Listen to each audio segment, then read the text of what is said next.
Mama mdogo ni mchawi. Hii ni story ambayo inatolewa na binti yetu naitwa Selungundi. Selungundi anasema mimi mamangu alifariki wakati anajifungua mimi. Babangu amenilea mpaka kufika umri wa miaka 7. Nilipofika umri wa miaka 7, baba alimpata mwanamke mwingine. Mwanamke huyu alikuwa ni mama mbaya. Hakuwa mama yule ambaye kidogo alikuwa ananipenda.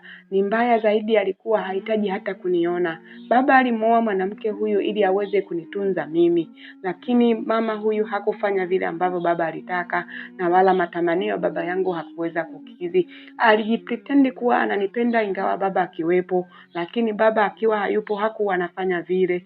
Aliweza kusema kuwa ananipenda sana ikiwa baba atakuwa pale. Aliweza kusema kuwa ananichukia sana ikiwa baba hayuko pale. Siku moja nilimuona mama mdogo akichukua nguo za baba yangu na akiwa anazimwagia vitu kama dawa. Nilimwambia, mama, mbona unachukua nguo za baba na unazifanya hivyo? Mama aliweza kujibu kwamba wewe mtoto mdogo sana na hayakuhusu, na ole wako ufungue mdomo wako na kumwambia baba yako, nitakufanya kitu ambacho hutowazi kuja kusahau maisha yako yote. Nilinyamaza kimya, lakini baada ya siku kadhaa baba yangu alianza kuumwa. Niliona baba akiwa ametoka madonda mengi sana katika mwili. Niliweza kumwambia baba, mimi naomba nikwambie kitu kimoja. Kabla sijaongea kile nilichotaka kuongea, mama mdogo aliingia na kuniambia, naweza kutoka nje kidogo, nahitaji kuongea na baba. Nikamwambia sawa mama, naweza kutoka. Ndipo aliposema kuwa anataka baba aweze kuondolewa pale alipokuwa anakaa, yani pale nyumbani kwetu, na baba aende upande wa bibi yangu mimi. Bibi yangu mimi alikuwa ni kipofu, alikuwa hawezi ona, ndiye maana alishindwa hata kunilea mimi kwa sababu alikuwa ni kipofu. Hivyo mama mdogo huyu alimbeba baba na kumpeleka kwa bibi, na mimi niliambiwa nibaki pale na yeye. Nikamwambia mimi siwezi baki na wewe, lazima niende kwa baba yangu. Akasema kama utaenda kwa baba yako, basi nitahakikisha huwezi ongea tena. Mama mdogo siku moja nimelala, alikuja usiku akanambia, wewe umesema nataka kwenda kwa baba yako, kesho nahitaji uende kwa baba yako, lakini nataka ukiende kule ukiwa ni maiti. Mama mdogo alinikaba shingoni akaniambia, nahitaji ufe siku hii ya leo. Alichukua mto na kunikandamiza nao. Mimi nikawa ninahangaika kwa ajili ya kujitoa pale, lakini aliweza kunikaba mpaka nikaona pumzi zinakata. Nikaweza kujikorofua kutoka pale ambapo mama mdogo alikuwa amenikalia. Nikasema siwezi tena ishi humu ndani, lazima nikimbie niondoke. Kwa hiyo nilianza kukimbia, nikakimbilia nje, na nje mama mdogo pia aliweza kutoka na kuanza kunikimbiza. Nilikimbia nikiwa ninaelekea sehemu nisikokujua, lakini kumbe nilikuwa ninaenda sehemu ambako ilikuwa ni mbaya zaidi. Kijijini kwetu nyumba ziko tu barabarani, zinafuata barabara. Ukienda ndani kabisa, basi huko ni mashambani na misituni ambako kuna wanyama wakali. Mimi niliweza kukimbilia katika kwenye msitu ambao ulikuwa na wanyama wakali, lakini nilikimbia nikaenda sehemu nilikuta na milio ya ajabu na ni sauti isiyofaa. Nikaona bora nipande juu ya mti nilale. Baba yangu siku moja aliwahi niambia, ukiona umeenda sehemu ambako kuna wanyama wakali, jaribu kupanda juu ya miti, maana wanyama wengi hawapande juu ya miti. Ni wachache sana kama fisi ndio huwa wanaweza hata kupanda, na wenyewe si miti mirefu, ni kidogo. Chui pia hupanda miti, lakini si hivyo, yani wanapanda ile kikawaida, lakini wanyama walio wengi huwa hawapandi juu ya miti. Niliweza kupanda juu ya mti na nikalala huko. Mama mdogo nilimuona akinitafuta kwa chini wakati mimi tayari nimeshapanda juu ya miti. Naona alikuwa ananifuatilia kwa ukaribu sana. Niliweza kunyamaza kimya. Mama mdogo aliweza kuangaza huko na huko na hakuniona kwa sababu ya giza. Aliweza kugeuza na kurudi nyumbani. Asubuhi kulivyokucha, sikutaka tena kurudi eneo lile ambalo ni nyumbani. Nilianza kwenda ndani zaidi, nikasema ni heri niende nikapotele mbali kuliko kukaa karibu na mbwa mwitu kama mama mdogo. Hivyo nilizidi kwenda mbele zaidi, nikapita kwenye mito na mabonde na sehemu nyingi za kutisha, lakini sikuwa napata nyumba. Nilivyokuja kufika mpaka mida ya saa 9 mchana, nilijua kuwa nilikuwa nimepotea zaidi na zaidi, kwa sababu nilikuwa sina uwezo wa kukuta nyumba au sehemu ambayo anaweza kuwa hata mtu anapita, lakini nilizidi kwenda mbele. Nilisema kuna sehemu nitakuta tu watu wanapitaga, nitaweza jua ninaweza elekea wapi. Baada ya hapo Niliendelea kwenda, nilipofika saa 12 nilitafuta mti mzuri, nikaweza kupanda juu ya mti na nikaweza nikalala. Kesho yake asubuhi niliendelea tena kwenda mbele, sikutaka kurudi nyuma. Nilikula matunda ya porini na maji yaliyokuwa yakitiririka katika mito niliyokuwa nikipita humo. Siku ya 3 niliweza kufika sehemu, nikaona kuna nyumba kama bati inang'ara kwa mbali. Nilisema asante Mungu, maana ninaweza kuona sehemu. Nilipozidi kwenda ile sehemu, ni kweli nilikuta nyumba na vijiji. Niliweza kuambia watu ninaomba msaada wa chakula. Watu walinipa chakula, wakaniuliza umetoka wapi? Nikawatajia kijiji nilichokuwa nimetoka, wakasema mbona ni mbali sana, na huku sasa waenda wapi? Nilikuwa nikisema unaenda mjini. Wakasema mjini gani unaenda? Nikawa nawaambia mimi nataka nifike katika jiji la Dar es Salaam. Nikawa ninasema kuwa sitaji kurudi nikotoka. Wakasema si vizuri, wewe ni binti mdogo sana, uko jiji la Dar es Salaam utaweza fika vipi? Hapa inabidi upande basi na ulipie nauli ya shilingi 17,000 ndipo unaweza fika huko unakotaka kwenda. Na hapa ushukuru Mungu ulikoelekea umepita kama shortcut. Kama ungelinyosha kupasa ukafike mjini, ndipo uanze kwenda na safari ambayo ingekugharimu na nauli ya shilingi 27,000. Kwa hiyo kwa mwendo wangu nilikuwa nimekata mwendo wa shilingi 10,000 kwa siku hizo zote 3. Baba mmoja alisema unakoenda unakujua. Nilibidi nidanganye, nikamwambia Dar es Salaam kuna shangazi yangu ambaye ni baba mmoja na mama mmoja na baba yangu, naijua namba yake ya simu, endapo nitafika pale nitaweza mpigia, atakuja kunichukua. Walisema tupe namba ya simu hiyo tuweze kumpigia ili tumwambie kuwa unapanda kwenye basi. Nikawaambia nipeni nimpigie. Walinipa simu, niweza kupiga. Nikatoka nje kidogo ya ile eneo, niliongea lakini sikuwa naongea na simu, na baadaye nikarudisha nikasema asante. Nilifuta miss call, nikasema nimeongea naye kaniambia kesho nihakikishe napanda basi ambalo litafika mapema hiyo sehemu. Wakasema hapa unasema unaenda Dar es Salaam, je una nauli? Nikawaambia mimi sina nauli, nategemea nyinyi mnichangie. Endapo nitafika pale mama shangazi kasema atawarudishia nauli zenu. Mwenyekiti mmoja alisema hatuwezi kuchangia wewe, yafaa urudi nyumbani endapo hapo kama utakuwa na nauli. Nilianza kusema kwamba sawa, naweza nikarudi, lakini nichangieni nauli niweze kurudi, kwani hata kijijini nilikotoka nako kunahitaji nauli pia. Sitaweza kutembea tena kwa miguu. Tazama miguu yangu ilivyovimba, sina uwezo tena kutembea kama nilivyotembea hizo siku ngapi. Lengo langu wanipe nauli, endapo watanipa nauli nipande basi niende Dar es Salaam. Hata kama wangenipa ni kidogo, ningeenda azilia kwenye hilo basi waweze nisaidia. Nikalia sana kwa mwenyekiti, nikaambia nisaidieni niweze enda nyumbani ama niende Dar es Salaam. Lakini mama mmoja alisema mpeni nauli aende Dar es Salaam. Mimi nitatoa shilingi 5,000, mwingine alisema nitatoa shilingi 4,000, mwingine aliweza sema 7,000 na mwingine aliweza. Walinichangia hela ambazo zilikuwa zinapita hata nauli yangu. Na kesho yake asubuhi usiku saa 11 niliweza bahatika kupanda gari. Niliwashukuru sana kile kijiji na niliwaambia wakati basi limefika linapakia mizigo ya kile kijiji, nilimfuata yule mwenyekiti ambaye alinihifadhi mimi, nikamwambia mwenyekiti, mimi ninaenda, lakini amini usiamini siku moja nitakuja kurudi kwa ajili yako. Sijui hichi kijiji kinaitwaje, lakini naomba mniandikie sehemu niweze kwenda kuweka kwenye diary yangu. Siku moja nije nirudishe fadhila mlizonifanyia, chakula kizuri mlichonipa, pamoja na hifadhi ya pesa mlionipa na matumaini ambayo mmenipa mapya. Wakasema sawa. Mwenyekiti aliandika kwenye karatasi, akanipa, akaitaja kile kijiji kilikuwa kinaitwa Ihunguru.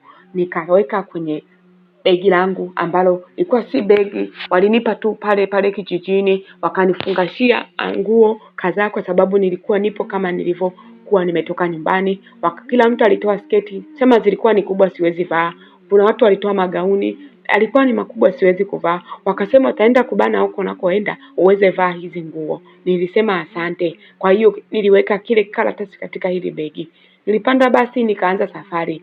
Tuliweza kufika Dar es Salaam saa 12 jioni na sikuwa na sehemu ya kwenda. Niliweza kukaa pale nikasema mimi natafuta kazi hizi za ndani. Bahati nzuri mama mmoja alikuwa ni Mhindi, aliweza kunichukua mimi na kunipeleka Kinondoni sehemu moja ilikuwa inaitwa Manyanya. Kwa chini kidogo kulikuwepo kuna sehemu zamani ilikuwa inaitwa Asset Club. Kuna Huyu mama ni Mhindi, asijui ni Mwarabu, lakini ni watu weupe. Walikuwa na ghorofa moja, walikuwa wanauza maji kwa nje. Niliweza kufanya kazi pale. Huyu mama alikuwa ni mama mwema tu, ila kazi zake zilikuwa ngumu sana. Ulikuwa unaamka saa 11, hawajali unaumwa au la, lakini inabidi ufanye kazi. Nilifanya kazi, lakini walinilipa mshahara mzuri tu. Nilifanya kazi kwa muda mrefu sana na nikaweza kuweka pesa nyingi sana. Siku moja nilitamani sana kurudi kule kijijini, niende nikamwone baba yangu. Niliweza kuambia nahitaji kusafiri. Baada ya kumaliza kama mwaka 1.5, walinipa zile pesa zangu zote na nguo pia na zawadi pia walinipa. Nilirudi kijijini, nikaenda kufika sehemu ambako alikuwepo bibi yangu. Nilipofika kule, walinionyesha kaburi la bibi, na watu ambao walikuwa karibu na pale wakasema, bibi yako alifariki zamani sana, tangu ulipoondoka wewe alikufa kwa kihoro. Bibi aliweza kukaa tu akaanguka akafa. Baba yangu pia naye alifata, aliweza kufariki dunia. Nikasema kwa nini mimi, na sikuweza kujua. Akasema baba yako alikufa tu siku ya pili baada ya wewe kuondoka. Ina maana baba yangu mimi alikufa kabla hata sijaenda Dar es Salaam, na mimi sikuwa najua. Nilienda kwenye kaburi la baba yangu, niliomba mafundi wamjengee kaburi baba yangu. Mafundi walisema sawa, watajenga. Walichaja kiasi cha pesa ambacho walitaka mimi niweze kutoa, na nilitoa, na walijenga hicho kiasi. Walijenga vizuri kaburi la baba yangu. Niliweza kusimamisha kanyumba pale kijijini. Kijijini kwetu ujenzi wetu si mkali sana. Nilijenga nyumba pale kwa bibi, na mama huyu mdogo aliweza sikia kuwa mimi nimerejea, niko kwa bibi, na nyumba ile pale mama mdogo nasikia alisema yeye ni yake, wakati nyumba baba alijenga, na ndio nyumba ambayo baba alinilelea mimi tangu mdogo. Baada ya mama yangu kujifungua hospitali na kufariki, baba tuliishi pale, na kiwanja kile alipewa na bibi, na aliweza kujenga nyumba ambayo ilikuwa ni nzuri tu kwa kijijini. Lakini mama mdogo yeye alisema nyumba ni yake, na kiwanja na mashamba na kila kitu aliweza chukua. Sikuwa nimeenda kumsalimia mama mdogo yapata wiki 2, nilikuwa nimekaa tu kimya pale nyumbani. Mama mdogo alikuja akasema, nimesikia umekuja, hujaja hata kunisalimia, wewe mtoto ni mbaya sana, sijui ilikuwaje ulisurvive vipi katika ile msitu. Sikuweza nimjibu mama mdogo. Aliongea nilikuwa nikimtazama tu, nilinyamaza kimya. Mama mdogo aliongea sana siku hiyo, na akasema kama nimerudi kwa ajili ya kulipiza kisasi, basi nijipange sana, niwe makini sana, maana nitapotea. Mimi ni mtoto mdogo sana, hata kwenye kiganja chake sijai. Sikuweza kumjibu. Mama mdogo aliondoka kwa madaa na kujisikia na kujisifu. Nilisema sawa, moyo. Nilikaa kimya. Mama mdogo, nililala usiku, nilimuota mama mdogo ananipulizia kitu kwenye macho yangu. Asubuhi kulipokucha, sikuwa naweza kutizama. Niliona giza, lakini nasikia ndege wanalia nje, watu wanatembea nje. Kwangu nilikuwa naona giza tu. Niliomba watu waingie ndani wanisaidie. Nilipiga sana kelele katika ile nyumba ya bibi. Nikawaambia mimi sioni. Nilikuwepo na anko alikuwa anakaa nje. Huyu anko naweza kumuita anko kwa sababu alikuwa ni mtu wa upande wa mama anko mzazi. Alikuwa anakaa pale, nasikia na yeye aliendaga mjini. Alivyorudi maisha alikuwa hajakaa sawa. Kwa hiyo wakaona nyumba ya bibi ilikuwa tu ipo, akasema bora nikakae katika ile familia ambako dada yangu alizaliwa, aliolewa, na aliacha mtoto pale, japo mtoto hatujui alienda wapi kwa sababu alijuaga mimi nimepotea. Nilipiga kelele, anko huyu aliingia. Nikamwambia anko, mimi sioni macho. Kwa nini? Nikamwambia nimeota usiku mama mdogo ananipulizia kitu kwenye macho. Sikujua kwamba ndio nilikuwa nimepuliziwa kule, lakini sasa sioni. Akasema usitamke tena hilo neno, maana mama mdogo atakuja kukumaliza kabisa. Hivyo tutahangaika uweze kupata kupona. Siku hii watu walinijalia sana pale nyumbani. Wakashangaa, wakisema, kwa nini binti mdogo amekuwa kipofu ghafla? Kwa nini binti mdogo amekuwa haoni ghafla? Wengine walisema ni mambo ya kulisi, maana bibi yangu pia alikuwa haoni, lakini wakasemaga bibi hakuwa haoni tangu zamani. Hapana, aliupata tu siku alilala akaamka akagundua kuwa alikuwa hana uwezo wa kuona. Basi na mimi nimelisi hivyo vitu. Kila mtu aliweza ongea kila alichokuwa nakiweza, lakini nilikaa. Baada ya pale mama mmoja alikuja akasema, huu ugonjwa si kawaida, yafaa apate dawa. Nililetewa mafuta ya upako. Mafuta haya yalitoka jijini Dar es Salaam. Walisema mchungaji mmoja yuko jijini Dar es Salaam anatoa mafuta na maji ya upako. Hivyo mafuta hayo ukinawa na ukinywa, ukipaka sehemu panapouma, watu hupona.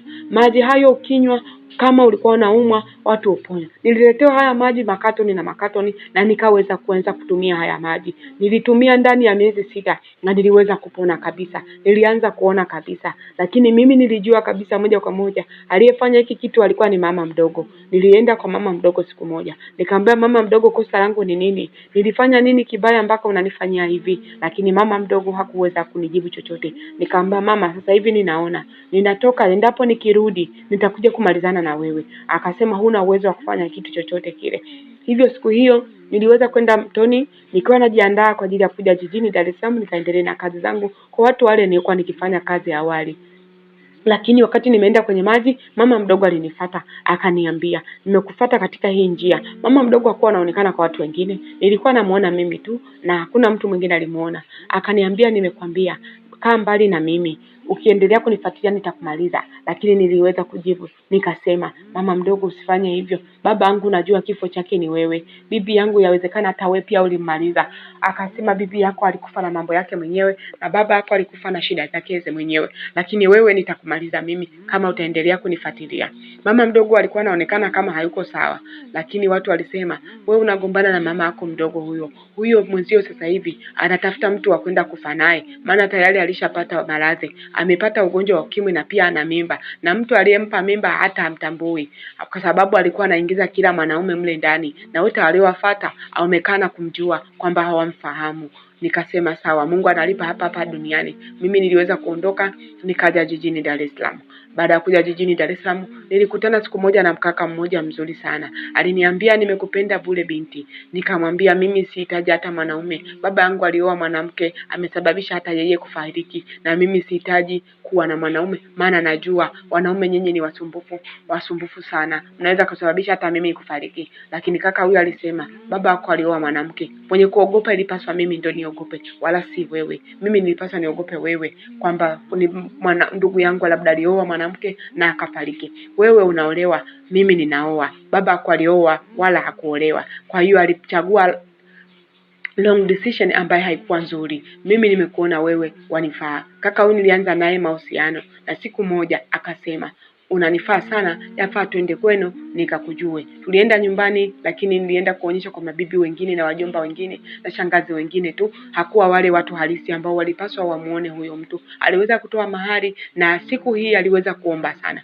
Aliomba sana katika ile nyumba ya bibi, na baada ya kuomba sana, mama mdogo alitoka huko alikotoka mbio mpaka pale, akaanza kuvua nguo na kupiga kelele na kutamka maneno haya, mimi ndio nilimuua baba yake huyu binti, mimi ndio niliyemuua bibi yake huyu binti, nilimmalizia kwa kummalizia kumnyonga na mto, mimi ndio niliyefanya kila kitu, ninaomba msamaha. Akiomba msamaha kwa huyu kijana aliyekuwa akiomba pale, aliweza kuvua nguo akawa mtupu, na mimi ndio niliyomfunika.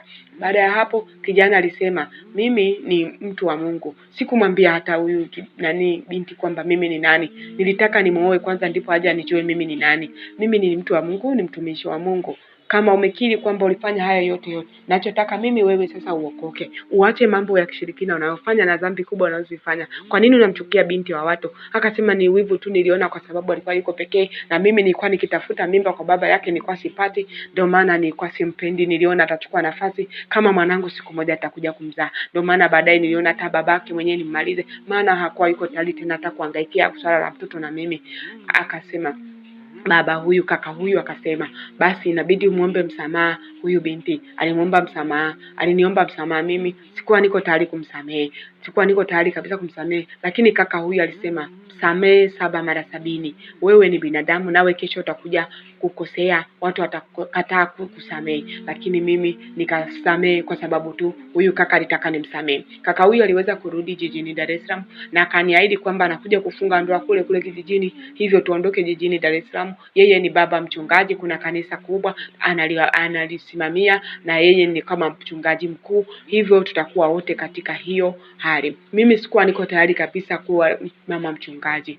Alipoondoka tu yeye, mimi nilipata gari nikaenda katika kile kijiji alichoniandikiaga yule baba mwenyekiti kwamba kinaitwa Ihunguru. Nilienda kule na kwenda kutoa sadaka, yani mali ambazo walitoa pale nilichukua nusu. Nikasema kuna watu walinisaidia mimi kipindi mama mdogo anataka kunimaliza, ninapaswa kupeleka hizi mali. Nilichukua pesa zisizopungua milioni 6 nikapeleka kwa huyu mwenyekiti. Nilifika pale nikakuta mwenyekiti alikuwa ameshafariki, na nikakuta tu mke wake, lakini mke wake aliweza nikumbuka. Nikakuta na wale wamama wengine baadhi walikuwa wamefariki, wengine walikuwa wazima. Niliwaita kwa pamoja, nikasema nimeleta fungu hili, ninaomba mlipokee, na hasa katika kaburi la baba yangu huyu alinisaidia mimi, huyu mwenyekiti, ninaomba jengewe kaburi kwa siku alinisaidia mimi binti. Nilimwahidi kuwa nitarejea, na sasa nimerejea. Wakati niko pale nilimuona mkaka ambaye nafsi yangu mimi ilishituka sana.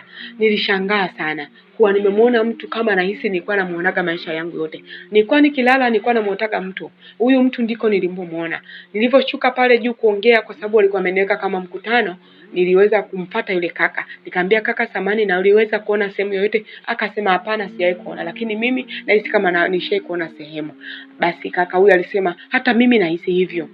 Basi nilikuta anahitaji kukaa karibu na huyu kaka. Kwa siku hii nililala kule kule kwa mwenyekiti, kwa marehemu mwenyekiti, na nilala na huyu mama, lakini kumbe cha ajabu alikuwa ni mtoto wa huyu mwenyekiti. Nilijikuta naanza kupiga stori na huyu mtoto wa mwenyekiti, na huyu mtoto wa mwenyekiti alikuwa amenionyesha kuwa amenipenda, na mimi nilikuwa nimempenda ghafla. Nilikaa ndani ya wiki nzima, sikuwa nimerudi kule kijijini kwenda kwa mama mdogo ambaye alikuwa tumesameheana. Niliendelea kukaa kule kule katika kile kijiji, na nilianza mahusiano rasmi na huyu kaka.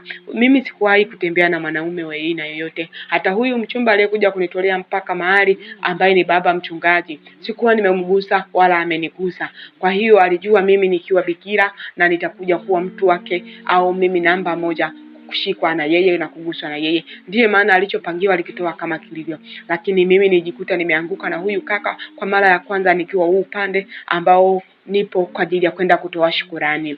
Kaka huyu alionyesha kunipenda sana.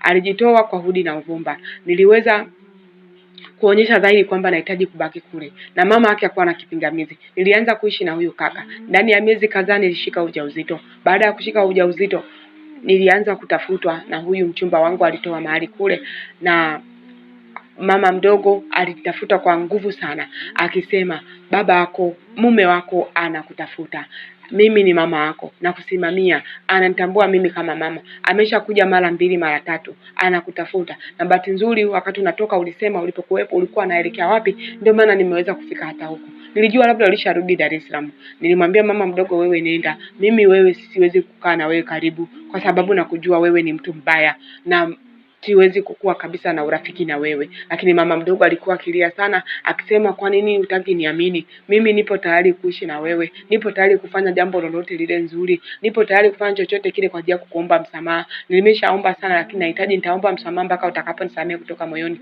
Rudi nyumbani, mume wako anakutafuta. Mume wako amekuja kukufuata, ndoa yenu inakaribia, tunapeleka mbele kila siku, lakini wewe hutaki kuonekana. Niliwaambia mimi sipo tayari kufunga ndoa. Mimi nimempenda mkaka ambaye hata nitafunga naye ndoa, pia nitafunga naye huko huko. Mama mdogo alikuwa analia kama mtoto mdogo. Alikuwa akiniomba sana nibadilishe maamuzi niliyoyafanya, lakini sikuwa niko tayari kwa ajili ya kufanya hivyo. Siku moja nilipata uchungu, nikaenda kujifungua. Nijifungua mtoto wa kike hospitali wa huyu kaka, na huyu kaka hakuwa ameenda hata nyumbani. Nilianza kukaa katika hii familia, walikuwa wakinipenda sana, lakini mwisho wa siku kuna dada mmoja alitoka mjini, alikuwa ni binti mzuri sana. Nilikuja kuambiwa kuwa unaona yule amerudi kutoka mjini, huyo ndiye alikuwa mchumba wa huyo mume wako. Kwa hiyo kuna vurugu litaanza hivi muda sio mrefu. Na ni kweli. Nilikuja kugundua mume wangu alikuwa akimpenda sana yule dada. Alimpenda bure, lakini si mimi. Alikuwa ni chaguo lake yule. Maana alitangaza kuwa anahitaji kutoa mahari kwa yule dada. Alihitaji kulipa kila kitu. Lakini mimi nimezaa mtoto huyu mzuri, binti mwenye asili kama ya Kiarabu. Alikuwa ni mtoto wake, hakuwahi kwenda hata nyumbani, na hakutaka kabisa kwenda nyumbani. Nilikuwa nikisema siku moja tuache mambo yatulie, huyu mume wangu aache kunifuatilia, tutaenda nyumbani. Na alisema ndio, kumbe alikuwa ni muongo. Hakuwa yuko tayari kwa ajili ya kwenda nyumbani, lakini kwa huyu dada alilipa mahari na alifunga ndoa, mimi nikiwa ninashuhudia. Yaani anafunga ndoa nikiwa nimeshikilia mtoto mgongoni. Na mwisho wa siku moja aliniambia yeye, wewe utakuwa mke mkubwa, lakini huyu atakuwa mke mdogo, na dini yetu sisi hairuhusu kuwa na wake wawili, lakini wewe utaishi kwa mama yangu, huyu nitaishi naye katika nyumba ile nzuri nilijenga. Lakini ilibidi nikubali, maana sikuwa na namna. Nilianza kuishi na huyu mwanaume mwaka wa kwanza, mwaka wa pili huyu dada alipata mimba na yeye akazaa na watoto mapacha. Mimi nilikuwa nimebakia watoto wale wale. Mume wangu hakuwa ananigusa mara kwa mara. Ilikuwa ni bahati mbaya, siku moja akija anaweza labda taka kufanya hivyo, lakini inaweza kapita hata miezi 3-4 hajanigusa. Nilikuwa ninalima, nilikuwa nafanya biashara, nilikuwa nafanya kila kitu ili mradi maisha yaende kwenda, lakini ilikuwa ni kijijini. Kwa hiyo hakukuwa sehemu nzuri sana ya mimi kupata maendeleo.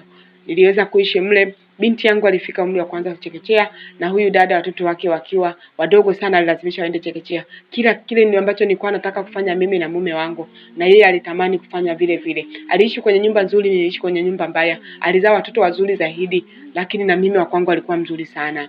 Alipata kila kitu, mimi nilipata nusu. Lakini watu walisema kwa sababu mimi nilikuwa sijafunga naye ndoa, nivumilie, siku moja mambo yatakuja kukaa sawa. Lakini mimi nilishindwa vumilia. Siku moja niliona bora niamue maamuzi ya kuanza kufanya jambo moja ambalo lingeweza kunisaidia mimi na kuwa na amani. Huyu mke mwenzangu alikuwa halagi chakula kwangu wala afanyi chochote, lakini niweza kufanya juu chini, nikaweka sumu katika maji, na yale maji niliyoweka sumu aliweza kunywa mume wangu. Hakunywa tena yule dada, na bahati mbaya mume wangu asubuhi alionekana amekunywa sumu na amefariki dunia. Kwa hiyo nilibaki mjane, sina mume, na mwanaume aliyekuwa amenizalisha ndo huyu alikuwa amefariki dunia, na walipopima alisema amekunywa sumu. Alionekana huyu mke mwenzangu ndio aliyempa sumu, kwa sababu mimi mume wangu alikuwa akai sana nyumbani, na mama huyu aliweza nitetea, akasema huyu mume wake hata chakula chake aguse. Kwa hiyo hao ndo waliokuwa napeana vyakula, basi kuna uwezekano wameniulia mwanangu. Kwa hiyo huyu mke mwenzangu aliweza kwenda jela na mimi nikabaki. Nilichukua hao watoto wake nikaanza kukaa nao pale nyumbani, na nikaishi kwenye raha mstarehe. Sikuwa na ndoa, sikuwa na chochote, na sasa nimezeeka, nina umri wa miaka 58, sina mwanaume, nina mtoto mmoja, nipo huku nakaa. Mama mdogo sijui aliendaga wapi, na wala sijai kusikia habari za kutoka kule kijijini. Dhambi aliyeifanya mama mdogo nilikuta nimefanya mimi mara mbili. Ya mama mdogo aliniulia bibi yangu, akamua na baba yangu. Mimi niliua mume wangu, nikaua na mke mwenzangu. Kwa hiyo nikajua usimjaji mtu anachopitia au makosa anayofanya kwa leo, maana wewe hujui mbeleni utafanya makubwa kiasi gani. Na stori yetu ikawa imeishia hapo. Asanteni.